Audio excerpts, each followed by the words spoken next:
Bonjour à tous et bienvenue dans une nouvelle vidéo. Avant de démarrer ce thème sur le VTT, je voulais vous souhaiter une très bonne année 2021 ainsi qu'une bonne santé et je vous souhaite plein de bonnes choses. Donc aujourd'hui le contenu de cette vidéo va être de la vérification d'un VTT dès lors qu'il n'a pas été utilisé depuis un petit bout de temps. Voilà, donc je vous laisse avec le contenu de la vidéo et j'espère que ça vous plaira.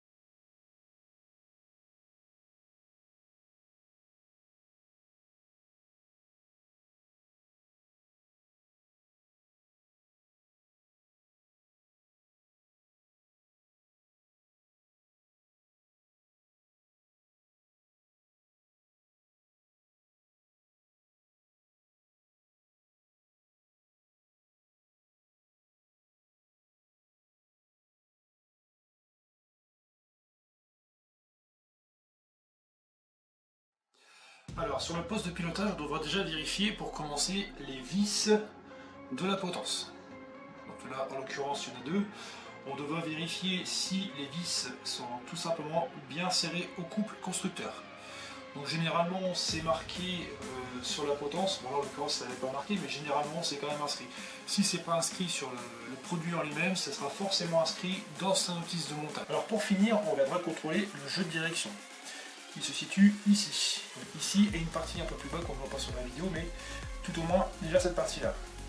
Donc le jeu de direction va se régler comment? Tout simplement en desserrant déjà les deux premières vis qui sont ici. Et on va venir serrer la vis headset qui va venir supprimer le jeu. Une fois qu'on a ce qu'on désire, donc plus avoir de jeu, on va pouvoir resserrer l'ensemble. Donc on resserre ces deux vis là au couple constructeur. Ne jamais les serrer super fort ou pas assez.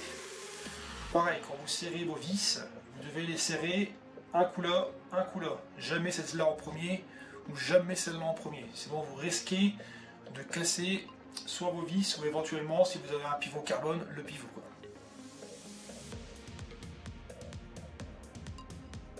Alors ensuite, on va vérifier l'étrier de frein. Donc là, en l'occurrence, c'est un étrier de frein hydraulique, mais on peut aussi également trouver un étrier de frein mécanique, donc avec un câble. Là, en l'occurrence, on sera avec une durite et un liquide de frein dedans. Ça peut être soit du liquide DOT 4 ou éventuellement aussi de l'huile minérale. Donc là, les points à vérifier sur un étrier de ce type, on sera obligé de vérifier les deux vis qui sont là. Donc on a une vis qui est là et une vis qui est en dessous. S'ils viennent maintenir votre étrier de frein en place et aussi bien centré par rapport au disque. Ces deux vis là ont une importance. Si elles sont mal réglées, vos plaquettes de frein qu'on peut voir là, la petite partie bleue là, vos plaquettes de frein vont s'user anormalement et vous allez avoir un freinage mauvais. Alors pour les plaquettes de frein, qui sont en l'occurrence à l'intérieur, il y a un taux de fréquence à faire pour les changer. Donc ça va dépendre en fait de la personne. Si la personne roule beaucoup, freine beaucoup, on sera obligé de changer plusieurs fois les plaquettes dans l'année. Si effectivement une personne roule une fois tous les 3 mois, effectivement les plaquettes ne seront pas fort usées. Alors, je vais vous mettre un exemple de plaquette normalement usée. Donc voilà. Et maintenant, un exemple de plaquette plus qu'usée. Donc automatiquement, ça, c'est vraiment à bannir. Il faut vraiment faire attention à ne pas en arriver là, parce que là, on est vraiment très loin dans le problème, quoi. Là, vous n'avez même plus de freinage, et ça peut être l'accident assuré. Ensuite, pour ce système de frein, donc là, en l'occurrence, on devra vérifier, par exemple, si le frein fonctionne bien, donc s'il freine bien, parce que ce type de frein, on nous recommande de devoir faire des purges de frein hydraulique. Donc, par exemple, si vous prenez chez Shimano, ils vous préconisent de faire une purge tous les 4 ans. Si vous prenez des freins SRAM par exemple, on va vous préconiser de faire des purges tous les ans. Ça en va de la garantie du produit et aussi de la sécurité de l'utilisateur. Donc pour moi par exemple, pour chez Shimano c'est préconisé 4 ans, moi je préfère dire aux gens de revenir dans 2 ans quand même pour vérifier quand même le frein. Ce qu'on doit vérifier aussi avant de partir, au niveau des durites, en l'occurrence sur ce modèle-là, on doit vérifier si la durite ne présente pas de fuite. Donc là, à ce niveau-là, au niveau d'un petit ogive, là, s'il n'y a pas de fuite, là, et éventuellement aussi au niveau du levier de frein. On doit vérifier si la durite de frein n'est pas pliée. On doit aussi vérifier si elle n'est pas éventuellement griffée ou même voire coupée à l'endroit. Ce qui ferait qu'en fait, on perdrait le liquide de frein et que le frein serait inutilisable. Après, vous allez pouvoir avoir des types de freins à disque aussi comme ça, mécaniques. Donc un type de frein mécanique comme ça, ça va être un câble dedans qui va être avec une gaine. Donc, il faut savoir que dans la gaine, il y a ce qu'on appelle du liner. Et ce liner, au bout d'un moment, va s'user. Ça va faire un petit film blanc et votre frein, il va être tout simplement, il peut se bloquer. Ou alors avoir un frein mais que le levier ne revienne pas forcément à sa position initiale. Ce qui peut entraîner aussi un accident. Alors ensuite on aura après, toujours dans le freinage, on aura les disques. Alors les disques c'est un élément aussi important, hein, c'est ce qui vous permet d'arrêter votre vélo quand vous freinez. Donc là au niveau freinage vous allez pouvoir retrouver soit du disque ou des patins à break. Donc là en l'occurrence c'est un disque et l'élément de vérification que vous allez avoir sur votre disque va être l'état de votre disque en général. Et aussi ce qu'il va falloir vérifier avant de partir rouler, ça sera impératif, c'est de vérifier les vis. Donc vous avez 6 vis qui sont là. Et des fois, avec les vibrations quand on roule, elles ont tendance à légèrement se desserrer. Alors, sur le levier de frein, on devra vérifier plusieurs choses. Surtout au niveau de la durite de frein qui est là. Donc, par exemple, là, vous avez, on peut tirer ce petit bouchon pour voir l'état de la vis. Donc là, généralement, voir s'il n'y a pas la vis qui commence légèrement à s'oxyder. Ça, c'est quand même assez important à vérifier. Voir aussi s'il n'y a pas éventuellement une fuite d'huile. C'est important aussi. Et on vérifiera aussi au niveau des deux vis où il y a le vase d'expansion. On vérifiera s'il n'y a pas éventuellement de l'huile qui pourrait partir à ce niveau-là. Et aussi au niveau de la vis de purge. Et enfin, vérifier si le levier fonctionne normalement. Si par contre le levier fait ça et ne revient plus, voilà, à voir si le frein est récupérable. Parce que si les purges ne sont pas respectées, comme j'ai dit avant, le frein, ça se peut qu'il ne fonctionne plus, tout simplement. Et si le frein est encore sous garantie et que le frein fait ça, et qu'il ne revient pas, je peux vous dire que déjà, au niveau prise de garantie, ça m'étonnerait que ça passe, quoi.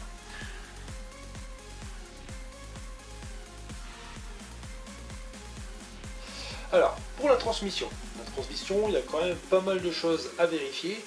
Je vais d'abord commencer par le pédalier pour vérifier si le boîtier de pédalier qui est à l'intérieur, donc qui est à l'intérieur de cette partie-là, voir si le boîtier a besoin d'être changé ou pas. Donc à quoi on va voir s'il y a besoin d'être changé ou pas, c'est quand vous tournez votre vélo, si c'est dur, là en l'occurrence, il va falloir changer le boîtier, parce qu'à mon avis, les roulements ont dû légèrement rouiller.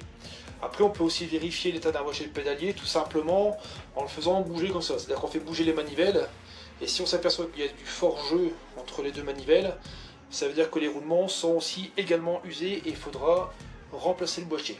Alors ensuite, on devra vérifier le serrage des pédales, ce qui est quand même assez important. Donc là, cet axe-là doit être bien serré, connecté à la manivelle. S'il y a du jeu un peu dans la pédale, si éventuellement elle bouge comme ça ou si elle bouge même comme ça, il faut absolument changer les pédales, parce que ça veut dire qu'à un moment donné, la plateforme de la pédale va complètement s'enlever, et là c'est la chute assurée aussi. Alors ensuite on viendra vérifier après les gaines de dérailleur, où dedans il y a le câble. On viendra vérifier si la gaine n'est pas griffée et si à l'intérieur le câble coulisse bien encore à l'intérieur de la gaine. Si ce n'est pas le cas, il va falloir changer le kit câble et gaine, c'est inévitable. Alors ensuite on devra vérifier le dérailleur arrière. Donc le dérailleur arrière, il y a plusieurs petits éléments à vérifier et quelques points de sécurité aussi à voir. Première chose à voir avant de tester le dérailleur, ce sera de vérifier si votre vis qui est là est bien serrée. C'est-à-dire c'est elle qui fait la connexion entre votre dérailleur et votre cadre, relié par rapport à une patte de dérailleur qui est tout juste derrière. Donc il faudra déjà vérifier si elle est bien fixée au cadre, s'il n'y a pas de jeu dans le dérailleur, pour éviter tout problème de casse. Ensuite, on vérifiera aussi les galets de dérailleur. Alors ça c'est quand même assez souvent négligé, mais ça a quand même son importance dans la bonne fluidité de la transmission. Donc voilà, je vous mets en exemple un galet de dérailleur neuf. Vous pouvez voir que le galet est nickel, hein, bien sûr, heureusement d'ailleurs. Je vous mets un galet de dérailleur, on va dire, usé normalement. Donc voilà. Donc là, c'est un galet qui est usé, on va dire, qui a été rentabilisé, hein, c'est le mot. Et maintenant, je vais vous mettre un galet de dérailleur qui est complètement usé. Donc voilà. Voilà, ça, c'est l'exemple du galet qu'il faut changer absolument. Parce que ça, c'est ce qui vous fait un mauvais passage de vitesse et qui peut aussi vous user votre transmission plus rapidement. Voilà, donc je le redis encore une fois, hein, les deux galets de dérailleur sur le dérailleur sont à changer aussi quand on fait une transmission. Alors ensuite on aura le sélecteur de vitesse. Donc sur le sélecteur de vitesse on aura plusieurs choses aussi à vérifier. Déjà si la vis qui maintient le sélecteur sur le cintre est bien serrée au couple constructeur, toujours. On vérifiera aussi si le levier est bien fonctionnel, si on entend bien le clic de montée et le clic de descente. Et on vérifiera aussi si la vis qui est tout juste là n'est pas foirée ou même cassée ou même bloquée dans le sélecteur de vitesse. Ce qu'il faut savoir aussi, c'est que vous ayez un vélo neuf en magasin ou vous ayez aussi un vélo qui a déjà 5-6 ans, il faut éviter de passer toutes les vitesses comme ça, sans rouler. Donc vous pouvez le faire une fois, il n'y a pas de problème, ça va pas endommager. Mais si vous passez 4 ou 5 vitesses, vous risquez carrément de casser le système mécanique qui est à l'intérieur. Et ça, il faut savoir que c'est pas pris en garantie par le constructeur. Voilà. Pareil, à éviter aussi, c'est de passer du Karcher parce que l'eau rentre dedans et ça va vous générer un phénomène de rouille à l'intérieur qui va venir gripper tout le système et votre levier ne fonctionnera plus. Voilà. J'en profite aussi pour en parler, de changer votre câblerie de dérailleur comme je disais un peu avant, parce que ça a une influence aussi. Alors beaucoup sur les leviers de vélo de course, sur les sélecteurs de vitesse c'est encore récupérable, mais sur les sélecteurs, les leviers de vitesse de vélo de course, là ça l'est moins. Parce que quand vous roulez avec une câblerie de dérailleur depuis un petit bout de temps, au bout d'un moment, comme je vous disais tout à l'heure, le liner va entre guillemets sécher et freiner le câble dedans. Et quand vous passez vos vitesses, il y a un moment donné, votre câble va se casser. Ça va casser parce que ça va être tellement usé que ça va casser. Et sur les leviers de vélo de course, ça casse pas à la première vitesse du bas ni à la dernière vitesse du haut. Non, ça va casser quasiment à la 3e ou 5e vitesse. C'est-à-dire que quand votre câble casse, il est complètement effiloché dans le levier de vitesse et ça va venir complètement se coincer dans le mécanisme. Et là, pour enlever le câble de dérailleur, il faut quasiment démonter tout le levier. J'ai déjà eu le tour plusieurs fois, j'ai déjà eu le tour sur Campagnolo, j'ai déjà eu le tour sur Shimano aussi. C'est pas une partie de plaisir et je peux vous dire que des fois le levier il n'est pas récupérable hein, parce que le câble généralement à qui ça arrive, la personne à qui ça arrive généralement il force dessus pour essayer de voir parce qu'il pense pas que le câble est cassé au départ et ça fait pire que mieux hein, généralement. Donc c'est pour ça que j'insiste de bien changer votre câblerie en temps et en heure. Alors là, on est en présence d'une cassette. Il faut savoir que sur des roues, il existe deux types de pignons. Vous allez pouvoir trouver par exemple des roues libres. Donc un roue libre, ça va se décliner en 6, 7 et éventuellement 8 vitesses. Généralement, c'est beaucoup monté sur les vélos enfants, où on va pouvoir avoir affaire à un bloc. C'est-à-dire que c'est un bloc qui va se visser sur la roue directement. Là, par contre, c'est un autre système. C'est un système de cassette. Donc un système de cassette, c'est un système avec des petites cannelures derrière la couronne qui vont venir rentrer dans ce qu'on appelle un corps de cassette et venir se serrer à 40 Newton. Donc je vais vous mettre au-dessus une petite photo de ce que représente une cassette. Donc voilà, ça c'est une cassette. Donc on voit bien les cannelures qui vont permettre à venir rentrer dans ce qu'on appelle un body. Et là vous prenez maintenant l'exemple de la roue libre. Donc voilà, là c'est une roue libre. Et on voit que c'est un système complètement différent. Donc là il n'y a pas de cannelure, c'est carrément un filetage qui va venir se serrer sur la roue. Alors un élément de transmission aussi à vérifier, généralement ce sera le plateau, donc au niveau des dentures de celui-ci. Il faut vérifier, bon là en l'occurrence on peut voir que les plateaux ne sont pas de très grande jeunesse, qui sera bientôt amenés à changer. Donc là, il faut vérifier généralement l'état d'usure. C'est-à-dire que si les dents ne sont pas pointues et que les dents sont encore potables, donc ça va aller. Par contre, si elles commencent vraiment à être pointues ou si même il y a carrément des dents qui sont cassées, on sera obligé de changer carrément le plateau. Il faut savoir que si vous changez votre plateau et que vous mettez une chaîne neuve, ça va sauter au niveau de votre plateau. Dernier élément important à vérifier sur la transmission, ça va être la chaîne. Alors la chaîne, c'est quand même un élément important, hein. C'est celui qui vous permet de passer vos vitesses et elle a plusieurs petites règles à respecter. Il faut savoir qu'en moyenne une chaîne on la change à 2500 km. Alors c'est une moyenne que j'aime bien prendre parce que voilà, il y a quand même des facteurs à prendre en compte. Il va y avoir le poids de la personne à prendre en compte. Il va falloir aussi voir si la personne roule croisée, donc c'est-à-dire que généralement la personne met sa chaîne généralement sur le grand plateau ou sur le petit plateau, ou si la personne met sa chaîne sur le petit pignon ou grand pignon, c'est-à-dire que si la personne roule croisée, ça va user prématurément la chaîne. Il faut savoir aussi qu'après une personne qui va rouler dans la boue et qui va pas entretenir son vélo, bah, ça va être aussi un élément d'usure rapide parce que ça va générer pas mal de terre et de boue qui vont se mettre au niveau de la partie de la chaîne dans ce niveau-là, ça se met dans le petit trou qui va être là par exemple, et au bout d'un moment ça va tout user. Après il y a un élément aussi important à prendre en compte, c'est le Karcher. Il faut éviter de mettre du Karcher parce que le Karcher ça chasse complètement l'huile, la lubrification qu'il peut avoir sur votre chaîne au départ, et aussi la lubrification que vous allez mettre au fur et à mesure. Donc l'eau va rentrer dans la petite partie qui va être là, et plus de graisse ou plus d'huile, et après c'est fini. Quand vous allez rouler à sec. Là en l'occurrence, si vous regardez bien, par là la chaîne elle est totalement pas graissée. Donc vous voyez comment ça fait, ça c'est pas bon, ça au bout d'un moment ça peut casser. Donc il faut savoir qu'une chaîne, donc je vous disais, elle va être changée assez régulièrement, donc je vous disais à 2500 km. Alors effectivement, une personne qui va rouler, j'ai une bêtise, 3 fois dans le mois sur l'année, les 2500 km, elle n'est pas près de les faire tout de suite, donc ça va aller.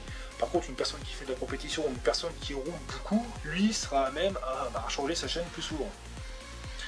Donc bien faire attention.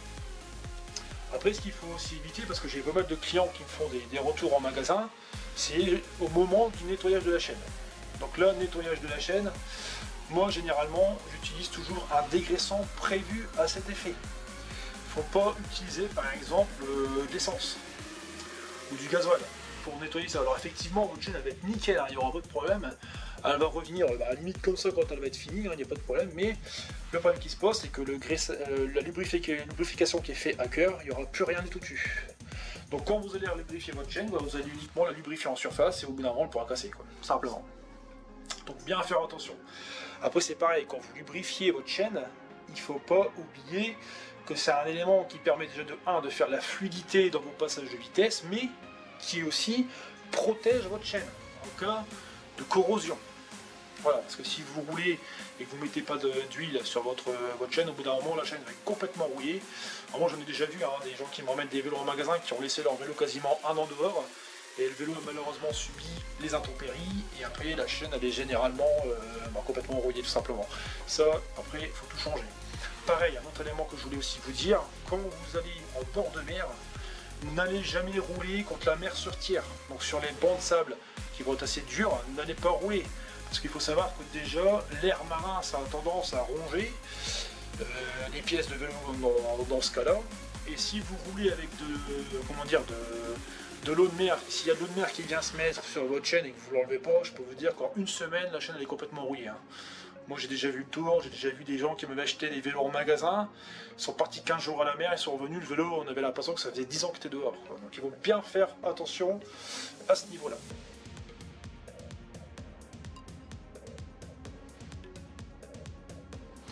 Alors pour ce qui en est de la selle, au niveau du serrage, on aura la vis qui va être ici, et la vis qui va être derrière, on ne verra pas avec le chiffon, mais il y a une deuxième vis, donc en fait ce qui va vous permettre de régler votre selle comme ça. Donc en fait la mettre droite. Ensuite il faut faire attention aussi à respecter le couple de serrage pour éviter de casser ces vis là. Pareil, si admettons vous venez d'avoir une selle avec ce qu'on appelle là les rails en carbone, si vous serrez plus que le couple constructeur de la selle, vous risquez de casser le rail. Ça peut arriver aussi. Il faut bien faire attention sur les rails carbone. Sur les rails en alu, vous avez aussi, sur le rail, on va retrouver un point maxi et un point mini. Donc là, vous voyez, en l'occurrence, on voit bien que le trait est marqué là, c'est le point maxi. C'est-à-dire qu'en gros, votre chariot ne doit pas dépasser cette partie-là. Parce que là, ça veut dire que vous pourriez casser éventuellement soit votre rail là, ou casser carrément devant. Et là, la selle serait plus utilisable.